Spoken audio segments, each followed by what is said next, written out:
Welcome to the More Than Anxiety podcast. I'm Megan DeVito, and I'm the life coach for stressed out and anxious women who want more out of life. I'm here to help you create a life you love to live where anxiety isn't holding you back.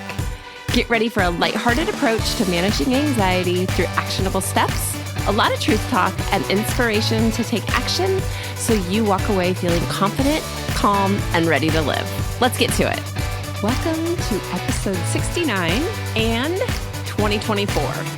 If you are listening when this episode drops in real time, it is the first Tuesday in January of a brand new year. And I hope you are excited and looking forward to everything that is coming up. And of course, if you're listening to this in August or May or some other month, I hope that wherever you are in the year, maybe 2024, but you're feeling fantastic. I'm going to ask you to really pay attention to how you feel in this episode a lot, because this week I am talking about processing emotions so that you're less stressed and less anxious. It seems like the best way to start a brand new year. I will admit, you guys, 2023 was a challenge. Putting it lightly, 2023 was rough. I said more than once that I would gladly have done 2020 twice at certain points in 2023. A lot of amazing things. I talked last week about looking back about everything that went well and everything that didn't go well. And it's really eye-opening every time to see how that plays out. And so here we are, moving forward, ready for what are we going to do different. And one of the things that I'm going to challenge you to do is to start looking at the emotions that you feel. So let's be clear. Emotions are not positive or negative. They're not really good or bad. They're just feelings that you have. And something that's really amazing about emotions, even bad emotions, is that the actual chemical reaction inside your body doesn't last for very long. It's less than a minute. So when you're angry for 5 days or a week or however long you stay angry, it's only because you just keep thinking about the things that is making you angry, because the actual chemical reaction is long since over. And since that's true, that means that emotion can also be over. But you have to learn how to process it. So that's really what we're diving into in this episode. It's going to be a good one. You might want to write this down, and I'm going to challenge you just to say maybe uncomfortable emotions. Because honestly, for people who are shy or introverted, being excited can be uncomfortable. Everybody might look at you and see you and think, oh, she's really excited about something. But so can things like feeling maybe embarrassed or angry. So whatever you're feeling, no judgment allowed. As always, we're just going to talk about what you can do to feel better. So let's get started. So when you have an emotion, whether it's an emotion that feels good or an emotion that feels bad, what happens is that you feel it and then you process it. Those good emotions, we just roll with them and we let them go. But when you feel something that's uncomfortable, it's easy to get stuck in that feeling for one reason or another. The longer you stay and you let those emotions sit inside your body and roll around in your mind, the more they're going to hang on, and the longer you have to experience all of the things. So if you feel, let's say, fearful or even angry, and let's say you decide that you're just going to be mad, I'm going to be mad about this. I'm going to think about it over and over again. I'm going to just keep feeling mad or keep feeling anxious about this situation. The longer that stays there, the more that you start to get stressed out because it's still in the background. I don't know, I've been angry at my husband forever because he never does the dishes. I've been angry at my coworkers forever because they expect me to do everything. Whatever it is that you're feeling, this anger, the longer it sits there, the more you get stressed. The longer that you're stressed, the more that you become anxious, and you might be anxious about talking at all with your husband about not doing dishes, or I'm never going to tell my coworkers how much they annoy me. Okay, that's your choice. You can do that. But if you want to let go of that feeling so that you're not so stressed out and that you don't feel anxious every time you walk into the kitchen or into work, we have to start letting go of those emotions. Because what happens is the more you hang on to them, we know that stress affects your physical health, but also your mental health. So let's say that you've been angry, you've been hanging on to it all week long, that your husband just keeps putting the dishes in the sink. He never does them. He never does the dishes. And you just keep thinking this, and you notice that you're grouchy and you're snapping at him, or you're going to work and you're avoiding your coworkers. And maybe you even have a project that you have to work on them, or something's going on where I really need to communicate, but God, I just don't have it in me right now. If that's the case, you start carrying that around in your body, and you might notice that you're exhausted. Like, I'm so tired. I'm just so tired of having to think this thought. I'm physically tired. I've got a headache because I've been tensing my muscles all day. My body is holding on to all of this stress. I woke up in the middle of the night last night and I had a dream that my coworker yelled at me, and then I was even more mad at them. All of those things are just building and building inside your body and inside of your brain. And you start to notice that you have a strain on these relationships that really weren't that bad not so long ago until you got mad. And it's because you're hanging on to that mad or that thought or that feeling or whatever it is for you. You might have heard this old saying that says, don't go let the sun go down on your anger. That just means handle it. Doesn't have anything to do with the sun going up or down, but it's just that if you go to bed angry, it's going to mess with your sleep. It's not strange to wake up in the middle of the night and be rolling around or ruminating over something that happened that made you so angry. I bet it's happened to you before. I know it's happened to me before. It also happens if you're worried about something, if you're not handling the worry, or if you're overthinking things that you're still worked up about. You'll have crazy dreams. You'll have dreams that you've done things that have embarrassed you, or even that you did silly, like crazy things, like I flew off the handle and I punched my coworker. I had a dream that I did that. And then you wake up and you're more angry and more stressed because why would I dream that?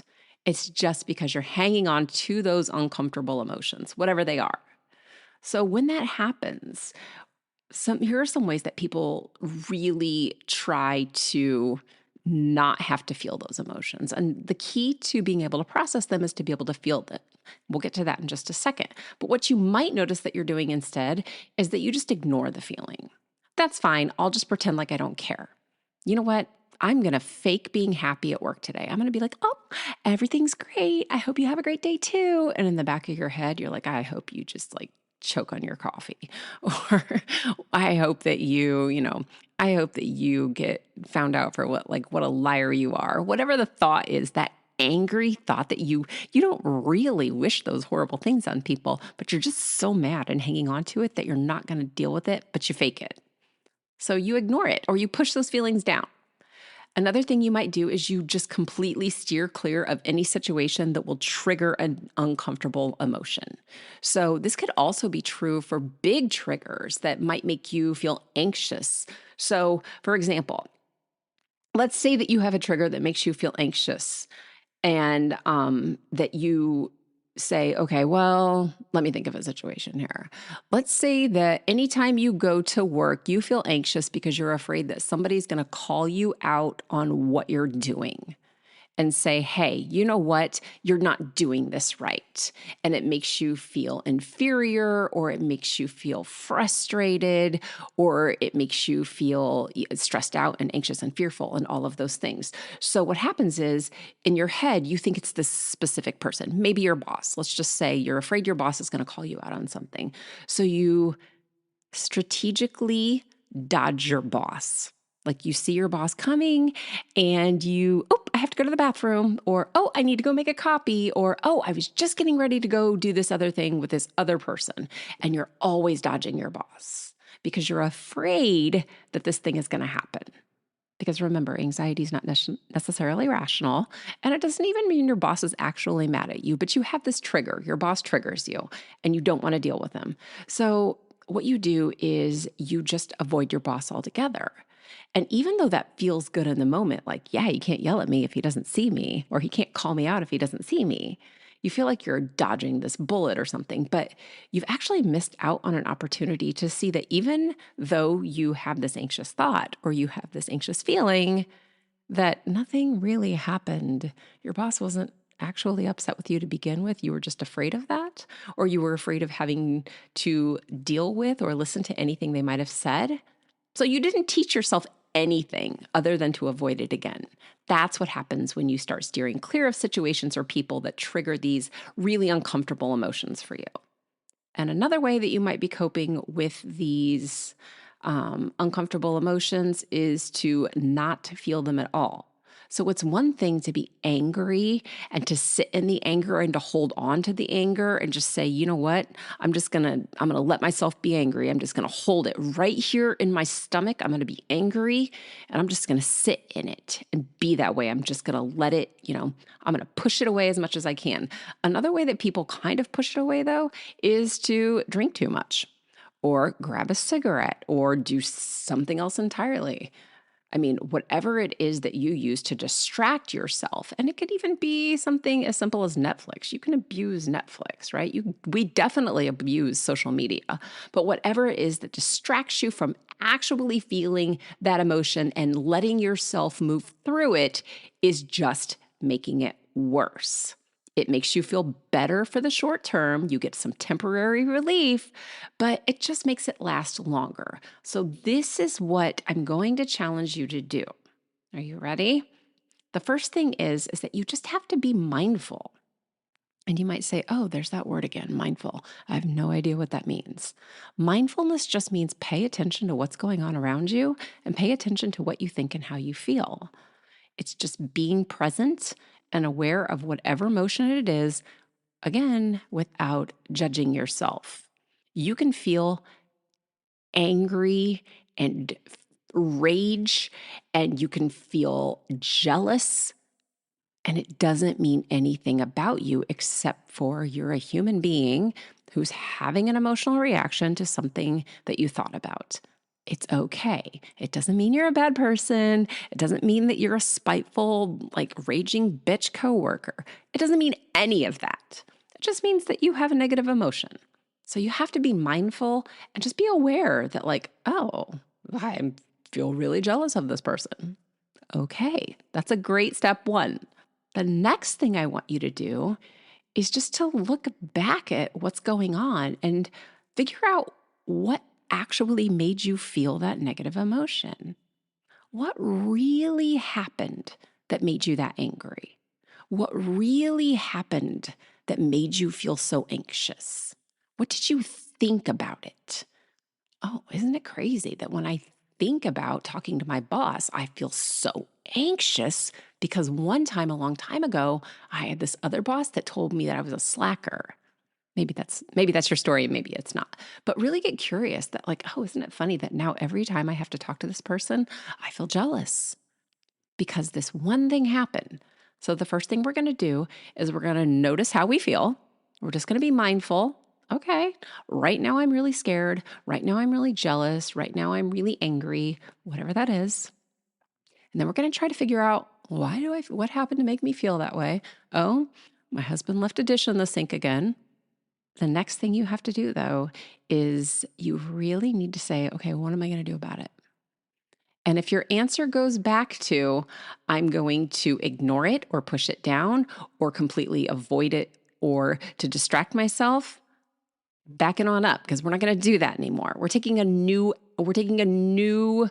way forward, right? It's a new year. We're moving forward. We're processing these emotions. And to process these emotions means that we feel them. So you notice that you're feeling them, okay? I feel this resentment towards my partner or my coworker, and I'm going to actually deal with it. And the way I do that is to come up with one way that I can move forward, not a laundry list of ways to do. So you're going to step back, look at what really upset you. Don't judge yourself. Don't judge them. Just picture it as maybe as if you're watching it on the TV, or if there's a pane of glass through you. You're I'm just going to watch and see what happened there. So if you can do that in your mind, just picture it. Take note and notice what emotions came up for you. Are you angry at that person? And if you are, what are you angry about? Are you jealous? Are you frustrated, overwhelmed? Pay attention to what you feel. Once you know what the emotion or the emotions are, then you can go back and figure out where those emotions are coming from. Maybe it's an expectation that you have that maybe they don't know about or that they don't have for themselves. Is it something that you learned was right or wrong or something that was normal for you in the past? Just get clear on what's making you feel the emotion. And finally, find one way that you can deal with the emotion. It might be something that you need to say to somebody, and it might not be an easy conversation, but you can do it. It might be something that you need to do, or maybe something you need to stop doing. Whatever it is, take that step to start working through the issue so that you're not just rolling in it, that you're not just letting it sit there, you're not covered in it all the time. When you do that, you're going to notice as soon as you've taken a step, and sometimes those steps, let's be honest, guys, those can be uncomfortable. I can help you learn how to take those steps with the least amount of mind drama. Because again, it's what you think about taking those steps, what someone else will think of you, what you're afraid you're going to say, what could potentially happen. All of those thoughts keep you from taking those steps. One of the things I do with coaching is help people learn how to take those steps and to process those emotions out. Let's get through this negative emotion that you have and get to the other side that you start to feel really good. You notice that maybe your shoulders aren't up around your ears and that headache went away that you had for so long. You notice that you're not resentful of people. You don't want to feel resentful. That's a horrible feeling. Every time you're around your husband, you want to punch him, or every time you go into the office, you want to hide. Nobody wants to feel that way, but you have to take action to feel better. You'll notice that you can think more clearly because you're not stuck thinking about what's making you feel angry or anxious or jealous or whatever it is. And when that happens, suddenly you're getting along with people better. Your husband, your coworkers, your best friend, whoever else you're dealing with, because the pressure's off. The anger's not there. The jealousy's pulled back. All of those uncomfortable or negative emotions have pulled away, and you're communicating clearly. And when you communicate clearly, most of the time, people want to be helpful. People want to get along with other people and have good relationships. We think that people want to be angry and mean. And to be clear, there are certain people out there that just really love to be jerks, but most of the people don't. So you get better days. You feel better about yourself, and you're learning how to let go of those triggers and those thoughts and all of those feelings that have been dragging you down. Down. I don't know where that word came from, but you just learn to let go and to start moving forward. And you set yourself up for an incredible year. And it starts with just one day and one moment. Everything starts with one step, one day, one moment. This is coaching, guys. This is one tiny step, not every single thing that has to be done to get you where you want to go. I can help you with this. It's super simple. All you have to do is schedule time to talk with me. I do this on a consultation call, and the link is always in the show notes of my podcast so that you can go there and say, okay, Megan, I'm ready to talk about how I can process my emotions. I'm sick and tired of being in a fight with my sister. It's been 5 years. I want to move past it. Amazing. How would that change this year for you? If you decided to let go of being jealous or angry or resentful or whatever else that's been in your way for so long, what the heck could you do in 2024 or whenever you're listening to this if you didn't have to carry that around anymore? That is a game changer. So if you're ready to do that, go to the show notes, schedule a consultation call, and talk with me. I work one-on-one with people, so it's just you and me. And the consultation call is just about finding out what's going on with you right now. Like, what are you feeling? What's going on? What do you think made that happen? Okay, well, how would you rather feel? How does that help you? what if you didn't do that? What if you did do that? Let's talk about all those things on a consultation call. And then you really get to walk away knowing what your next step is. Like, okay, I need to learn to process this emotion, or I need to start doing this other thing that's going to help me move through this. And, if coaching is right for you, then that's an option that we can discuss on the call. And if it's not, then that's great too, but you're going to walk away feeling so excited about what's coming up for you. And if you decide you want to do coaching, then we figure that out then too. Okay, I hope this was helpful. I am wishing you all a very happy and successful new year. And if your new year is starting sometime other than in January, it starts from wherever you are. You can have a brand new year from April 12th to April 12th, but you got to start somewhere. All right, guys, thanks for listening. If I don't talk to you on a consultation call, I will be back again next week. Take care. I hope you enjoyed this episode of the More Than Anxiety podcast. Be sure to subscribe and leave a review so others can easily find this resource as well. And of course, if you're ready to feel more relaxed, have more energy, more confidence, and a lot more fun, go to megandevito.com/work with me, or just to the show notes to talk to me more about coaching. See you soon.